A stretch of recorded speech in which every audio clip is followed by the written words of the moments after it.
So this is the initial screen. This is where you would select from an operator list. So look down the list, find your name, and just literally touch the button. If your application has lots of stuff, you will see a scroll bar appear on the right hand side, so that means you can just scroll down to select your name. Once you've selected your name, it'll then take you to another option, which is selecting a process. So in this instance, we've got chilled, frozen, open, prepared, and vac packed. These are unique to your operation, so you may well find that you're just using, say, chilled, frozen, and opened. So again, select the process from there. Once you've selected the process, it will show you on the screen the available categories of products that are applicable to that process. Because we've selected chilled, it's given us 4 options there. You may well find if you selected frozen, it will give you less options. So it's whether the product is able to be processed in that way. So in this case, we're going to select from the meat section. Once we've done that, it'll bring up the available products that you can chill. In this instance, we're going to make a selection, so we'll select a product from the meat. So as you will see, Alex has selected from the chilled section.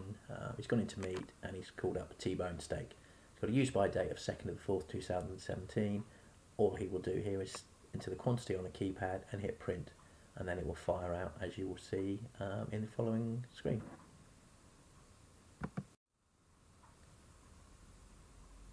Okay, so you saw that Alex selected from the chilled section the T-bone steak, and this is a sample of a label that will be produced. So that's it really. That covers you on the basic operation of the RotoRight solution for producing the day dot labels. Following on from this, you will see how to produce free text labels for just message labels, and also a use first label as well.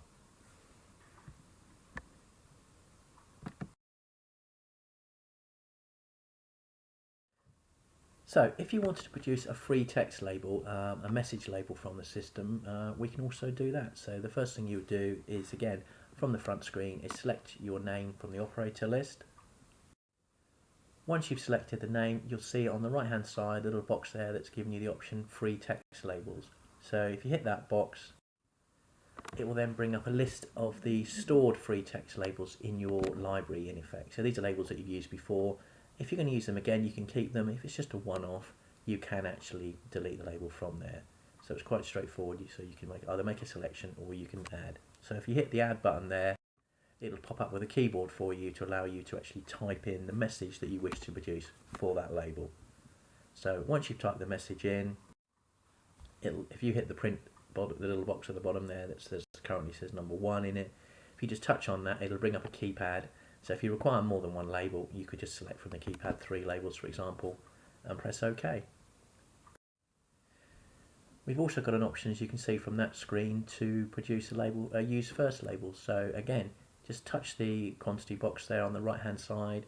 If you only want one, just hit the print key and it will fire you out one label. But if you require more than one label, again, just touch the box there with 1 in and it'll bring up a numeric keypad.